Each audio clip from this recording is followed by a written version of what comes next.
Meus irmãos, boa noite. Dentro de alguns instantes, nós estaremos começando aqui o culto, a transmissão da palavra de Deus ao vivo. Nós vamos estar esperando os irmãos chegarem, entrarem, para estarmos aqui transmitindo aquilo que o Senhor tem preparado para nossas vidas nessa noite.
Dentro de alguns minutos, meus irmãos, estaremos aqui transmitindo a mensagem que o Senhor tem para trazer aos nossos corações nessa noite. Estamos aguardando os irmãos chegarem. Logo estaremos dando início ao culto, né?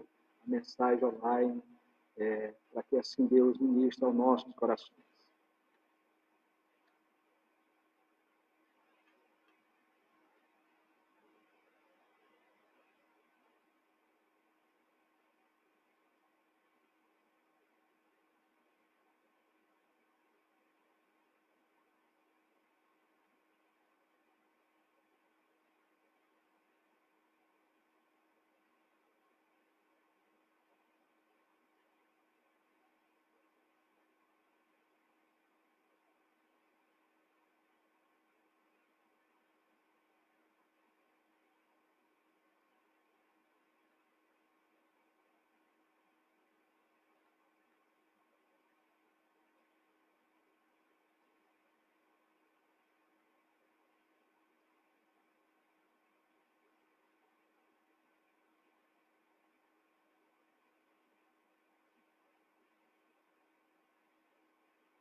Falta apenas 2 minutos para darmos aqui início, aguardando os demais irmãos aí a chegarem, a presenciarem ao vivo a mensagem que será transmitida.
Meus irmãos, boa noite, graça e paz. Nós temos alegria nessa noite de estarmos online para transmitir a palavra de Deus nesse momento de culto, que como igreja estamos congregando em casa, com a família. Mas eu queria, primeiramente, desejar que o vosso coração esteja cheio da graça e da paz do Senhor Jesus Cristo. Eu quero chamar a sua atenção para o Salmo 146, o versículo 1 e o versículo 2, que diz assim, o salmista: Aleluia, louva a minha alma ao Senhor. Louvarei ao Senhor durante a minha vida, cantarei louvores ao meu Deus enquanto eu vivo. A vida do crente é uma vida de louvor, de gratidão, de celebração, de culto. Enquanto nós vivemos, não importa o que aconteça, não importa o que se passa. A verdade é que a vida do cristão, a vida do crente, daquele que tem Jesus, daquele que tem o Espírito Santo habitando na sua vida, é de louvor e de adoração ao Senhor. Eu quero chamar você para orar comigo nesta hora. Querido Deus, Pai Celeste, Pai de nosso Senhor e Salvador, Jesus Cristo, no nome do qual nós oramos. Obrigado, Senhor, por esse momento de culto, pela tua igreja que está reunida, Senhor, em casa, pelo teu filho que está aqui, Senhor, para fazer essa transmissão agora. Senhor, que o Senhor nos acolha na tua presença, com a tua boa mão de graça, Senhor, nos sustente. E com o teu Espírito Santo, Senhor, o Senhor ilumine o nosso coração, para vivermos uma vida de louvor e de adoração, para que o Senhor também venha com a tua palavra nos edificar. Pai, nós queremos, Senhor, pedir que o Senhor abra os nossos ouvidos para ouvir a tua palavra, que o Senhor abra o nosso entendimento, Senhor, para receber, entender e que ao mesmo tempo o Senhor nos dê a condição, Senhor, de vivermos a tua palavra no dia a dia. Senhor, que o Senhor possa agora, Senhor, presente em cada casa, em cada lar, em cada família, abençoar esse momento de culto, Senhor. É o que nós te pedimos e te agradecemos em nome de Jesus. Amém. Que bom seria se a gente pudesse cantar, né? E louvar o Senhor nesse momento aqui, por essa gravação ao vivo. Mas, como não tem como, nós podemos expressar, como o salmista expressou nesse salmo, a sua vida de louvor e de gratidão ao Senhor. Queridos, eu quero convidar você agora a abrir a palavra de Deus na primeira carta de Paulo aos Tessalonicenses, no capítulo 5, dos versículos 23 a 28. Eu vou fazer essa leitura e quem tiver agora aí com a sua Bíblia aberta pode acompanhar. O mesmo Deus da paz vos santifique em tudo, e o vosso espírito, alma e corpo sejam conservados íntegros e irrepreensíveis na vinda de nosso Senhor Jesus Cristo. Fiel é o que vos chama, o qual também o fará. Irmãos, orai por nós. Saudai todos os irmãos com ósculo santo. Conjuro-vos pelo Senhor que esta epístola seja lida a todos os irmãos. E Paulo termina dizendo: a graça de nosso Senhor Jesus Cristo seja com todos. Senhor, nosso Deus, fala ao nosso coração agora, pela pregação da tua palavra. Usa, Senhor, o teu servo como instrumento teu. E alcança, Senhor, os nossos corações e nos ensine, Senhor, a entender para viver, em nome de Jesus. Amém. Graças a Deus. Meus queridos, a igreja está em casa, mas nós começamos a pregar a carta essa primeira carta de Paulo aos Tessalonicenses já há alguns meses. E ainda pregávamos nessa carta com a igreja reunida aqui no templo. Mas, por esse tempo está se passando devagar, demorando, né, a volta à igreja, nós estamos concluindo hoje essa série de mensagens nessa carta.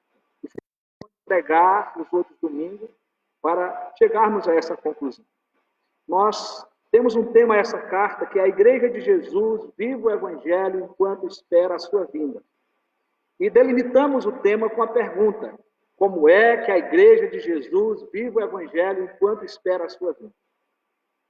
E respondemos, primeiro reconhecendo e aceitando a liderança dos seus pastores, vivenciando uma vida cristã exemplar, lembrando sua história de plantação, procedendo com fidelidade em meio às perseguições, crescendo em maturidade, agradando a Deus, vivendo na esperança da ressurreição e sendo uma comunidade autêntica. A igreja de Tessalonicense, ela tinha essas virtudes e estava aprendendo a ter essas virtudes de como esperar a volta de Cristo. Enquanto esperava a volta de Cristo, a igreja vivia o evangelho com essas qualidades. E eu hoje volto a perguntar, como é que a igreja de Jesus vive o evangelho enquanto espera a sua vinda? E é o nono ponto, a nona divisão aqui, é sendo liderada por líderes que vivem em comunhão com os irmãos.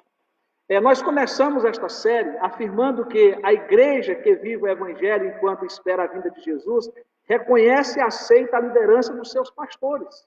Essa foi a nossa primeira divisão. Hoje, nós concluímos esta série com a última resposta à pergunta do nosso tema. A igreja de Jesus vive o evangelho enquanto espera a sua vinda, sendo liderada por líderes que vivem em comunhão com os irmãos, ou seja, com todo o rebanho, com todos os demais irmãos. E aqui é um momento muito oportuno, porque a nossa igreja é uma igreja nova, recém-organizada. Uma igreja que tem agora a sua liderança, uma igreja que está conhecendo os seus líderes, não é? E Paulo ele está concluindo essa carta, não é? E Paulo escreve a uma igreja, e Paulo vive em comunhão com essa igreja, com esses irmãos, e isso é externado aqui, nesses versículos finais. E aí nós podemos perguntar como que os líderes vivem em comunhão com os irmãos. Primeiramente, orando em favor do seu rebanho. O apóstolo, antes de concluir a carta, ele faz menção da sua vontade, expressando o seu desejo em oração como líder e pastor da igreja de Tessalônica. Olha o que ele nos diz. O mesmo Deus da paz vos santifique em tudo, e o vosso espírito, alma e corpo sejam conservados íntegros e irrepreensíveis na vinda de nosso Senhor Jesus Cristo. E ele diz, fiel é o que vos chama, o qual também o fará. Versículo 23 e 24.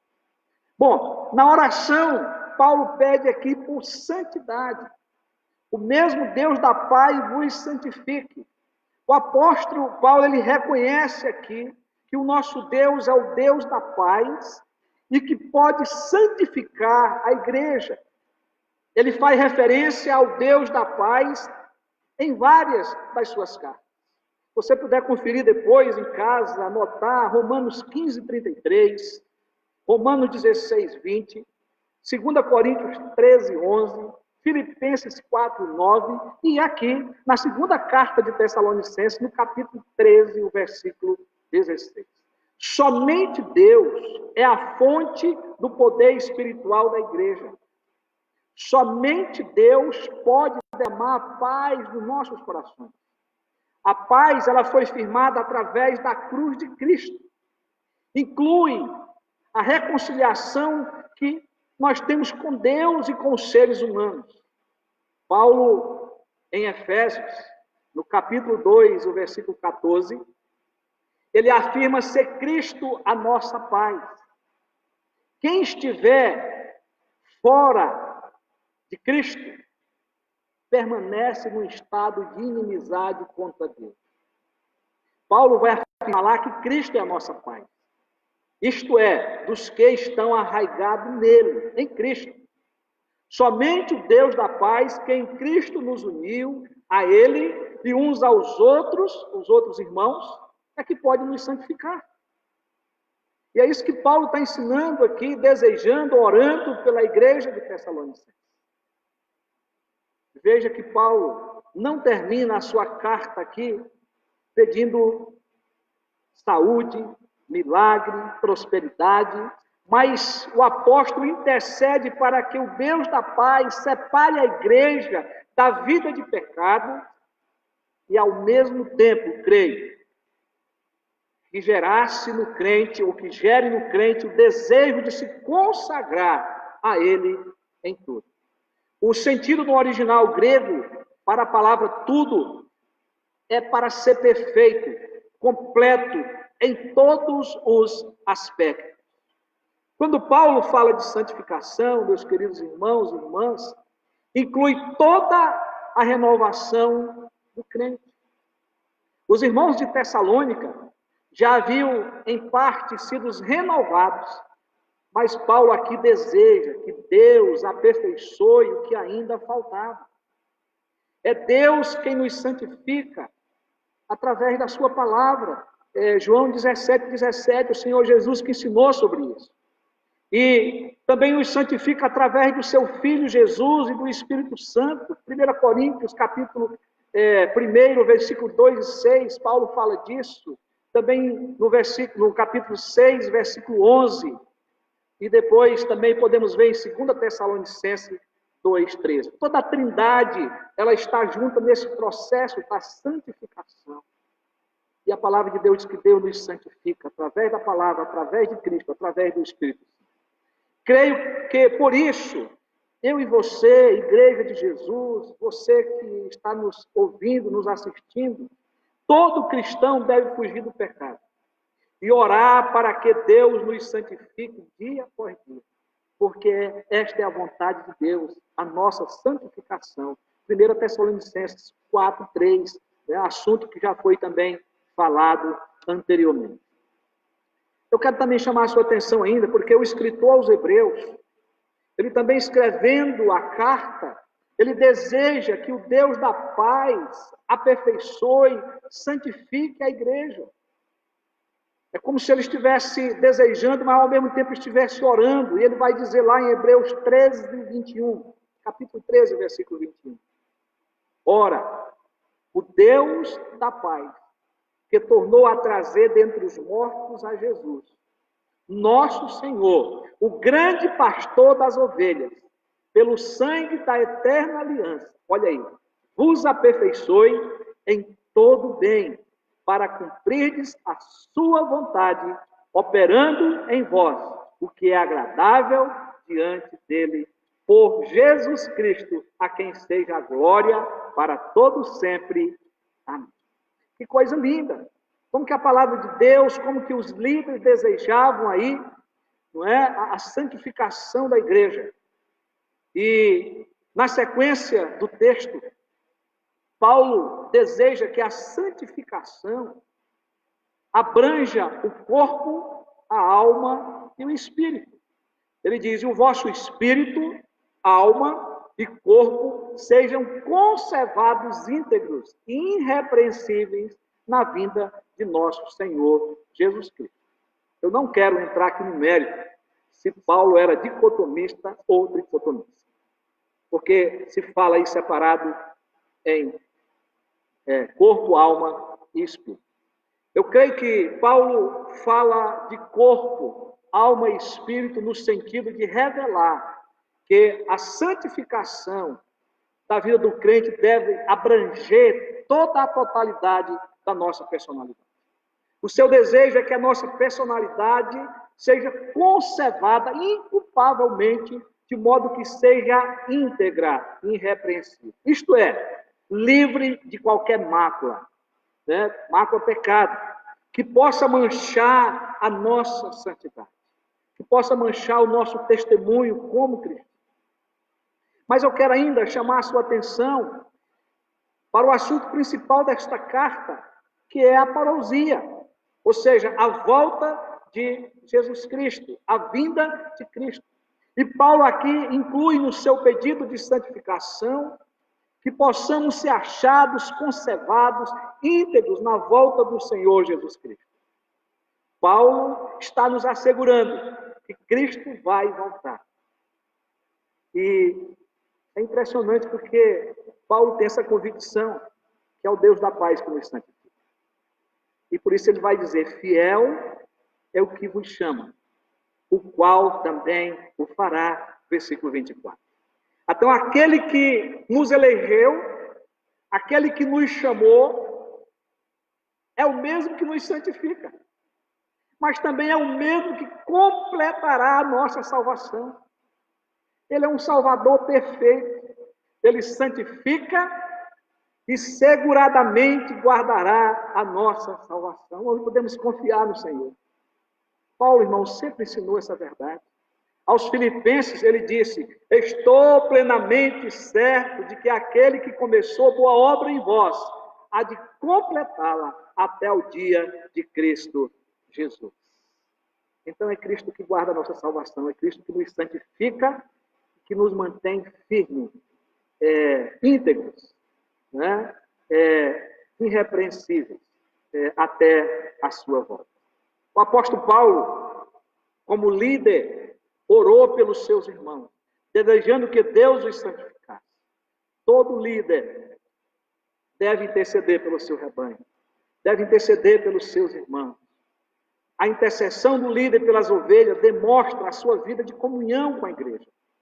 Todo pastor, todo presbítero, todo líder deve interceder, porque é uma forma de comunicar a comunhão que tem com a igreja. Mas perguntamos como que os líderes vivem em comunhão com os irmãos? Pedindo intercessão. Paulo não só ora, mas Paulo também pede oração. Versículo 25. Irmãos, orai por nós. Paulo refere-se primeiro aqui, creio, a si mesmo. Depois aos demais missionários com ele, Silvano e Timóteo, que escreveram essa carta com ele. E certamente aos demais líderes da igreja. O apóstolo Paulo, irmãos e irmãs, foi um homem de oração. Em suas cartas, sempre orou pelas igrejas. Paulo foi o maior plantador de igrejas, o maior teólogo, mas ele entendia a necessidade das intercessões dos seus irmãos. William Buckley disse, certamente é admirável que o maior de todos os santos se sentisse fortalecido pela oração dos mais humildes cristãos. Paulo, ele orava, mas ele também se demonstrava necessitado da oração dos santos. A igreja participa de missões indo, contribuindo e orando. A intercessão, amados e amadas, é uma das formas da igreja fazer missões. Orando pelos missionários, pelos seus líderes e pelos seus pastores.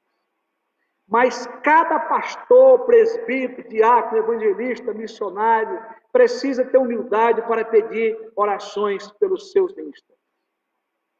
Eu estou pregando, mas eu sei que tem irmãos e irmãs que oram por mim nessa igreja, como oram por mim em outros lugares do nosso país. O apóstolo Paulo é um exemplo para todo líder, pois cria que Deus responde às orações e age por meio delas. Paulo acreditava que uma das formas de ter comunhão com a igreja era intercedendo e recebendo orações. Eu lembro-me da frase de um cântico sobre intercessão, que se cantava muito na minha igreja quando eu era mais novo, quando eu era jovem, que dizia assim, eu oro por ti, tu oras por mim, e as montanhas eu subirei, se tu orares por mim. Ore pelo seu pastor que vos fala, para que eu consiga ser fiel a Deus nesse ministério da pregação da palavra e também no ministério pastoral. E eu continuarei orando sempre por vocês e ajudando, ensinando, para que possamos ter uma liderança que seja humilde para pedir oração, para receber oração, mas também que possa também ser uma liderança que ore pelo rebanho. Eu volto a perguntar para os irmãos, como os líderes vivem em comunhão com os irmãos? Orando em favor do rebanho, pedindo intercessões e encorajando a igreja a praticar a comunhão fraternal. O versículo 26 vai dizer assim: saudai todos os irmãos com ósculo santo. Ósculo é o mesmo que beijo. Saudai a todos com beijo santo, seria essa a tradução aí. O apóstolo Paulo ordena essa saudosa forma de comunhão no meio da igreja. O beijo era usado no mundo antigo como uma forma de cumprimento. Também era um gesto de amor e de amizade demonstrado uns pelos outros. O reverendo Hernandes Dias comenta que o ósculo santo define que seu propósito é a comunhão fraternal e não deve despertar outros sentimentos. Paulo está ensinando que o relacionamento entre os crentes deve ser efusivo, sincero e fraterno. Quando a igreja está reunida adorando ao Senhor, depois da adoração em conjunto, os santos ministram uns aos outros com um aperto de mão ou um abraço, que é muito comum em nossa cultura e em nossas igrejas. E, queridos irmãos e irmãs, que tempo difícil passamos neste momento. Nem mesmo um aperto de mão podemos dar no outro, né, por causa do Covid-19. Mas, se Deus quiser, tudo passará. Logo, eu e você voltaremos como igreja a se deleitar na comunhão santa de estarmos juntos adorando ao Senhor e certamente desfrutarmos da efetividade do nosso relacionamento com nossos irmãos, né? E com a nossa liderança e da liderança também com cada um de nós.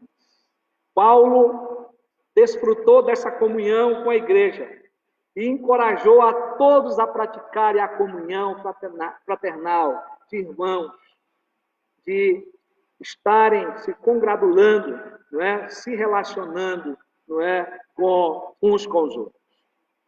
Mas eu pergunto, como os líderes vivem em comunhão com os irmãos?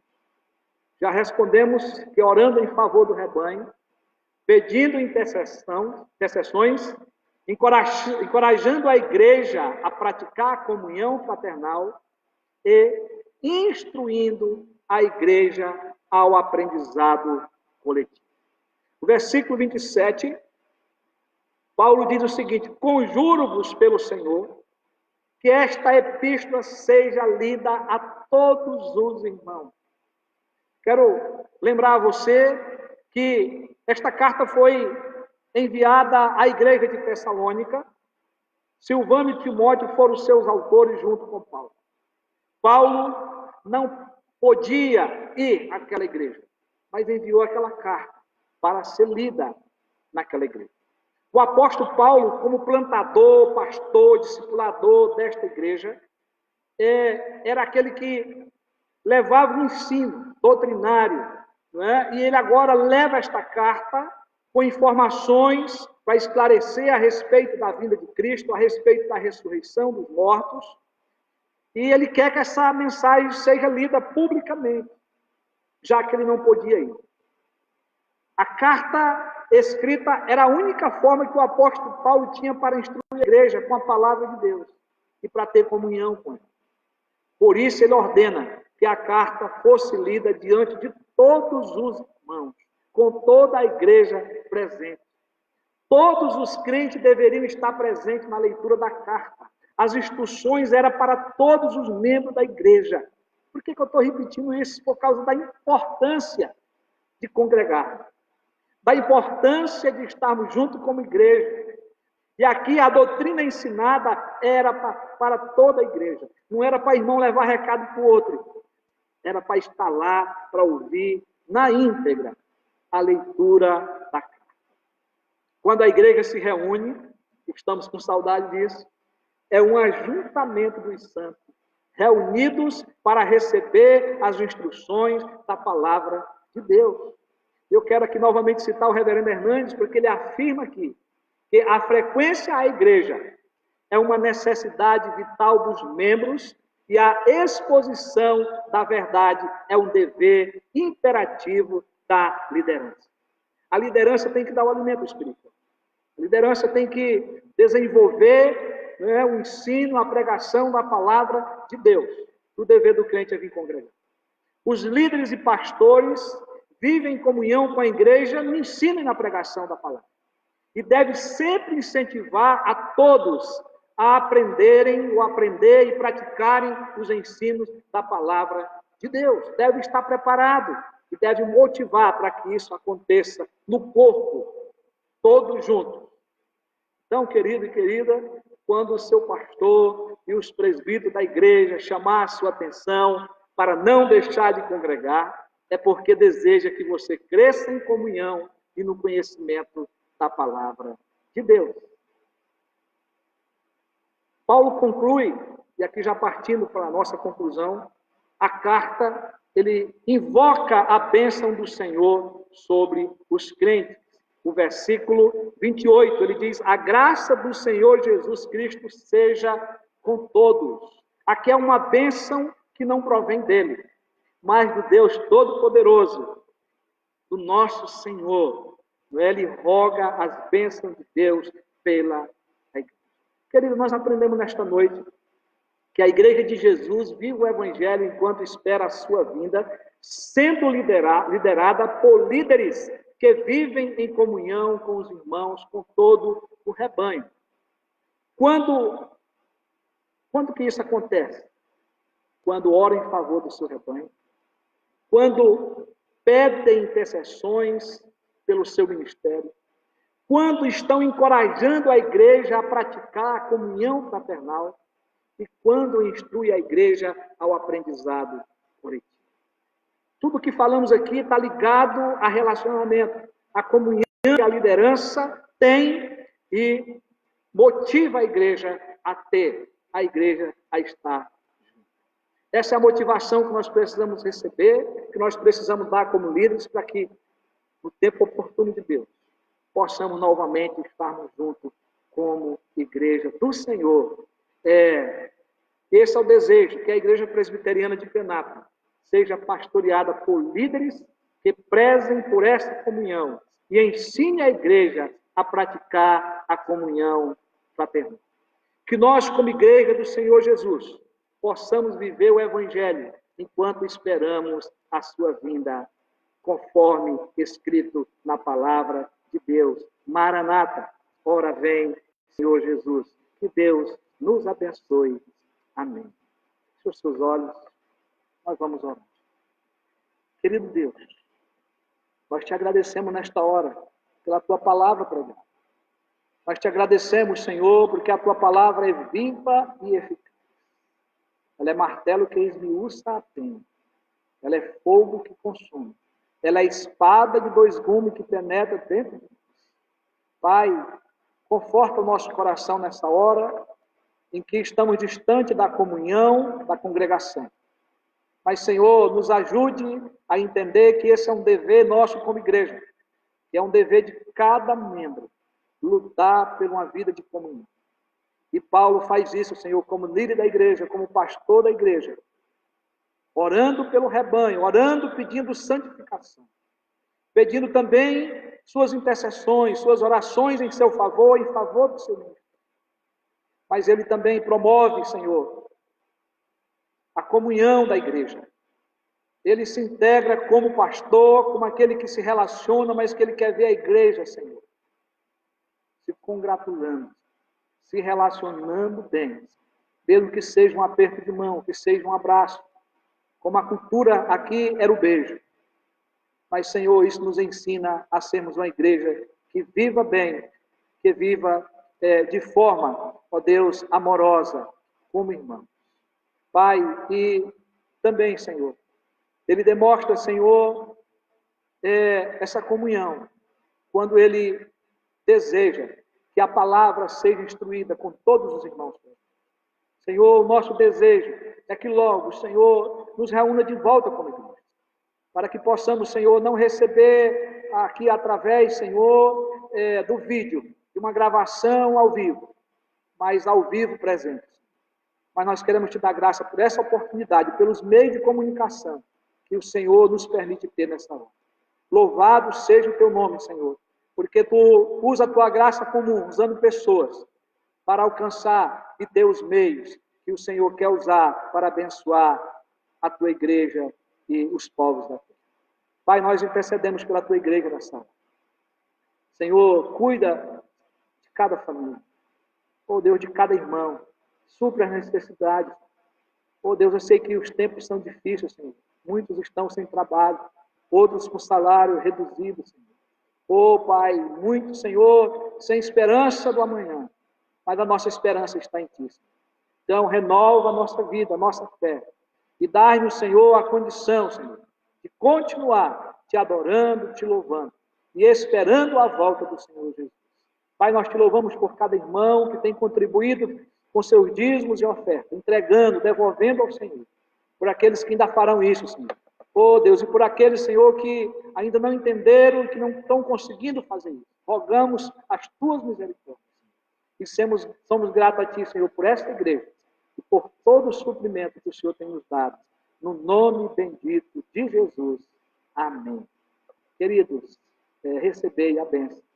Que a graça maravilhosa do Senhor Jesus Cristo, que o amor de Deus, o nosso eterno Pai, que a comunhão e as consolações do Espírito Santo reine sobre a vossa vida, agora e para todo sempre. Amém. Graças a Deus. Um abraço a você, meu querido irmão, minha querida irmã. Uma boa semana. E qualquer coisa, entre em contato conosco, qualquer necessidade, estamos aqui prontos para servir. Uma boa noite.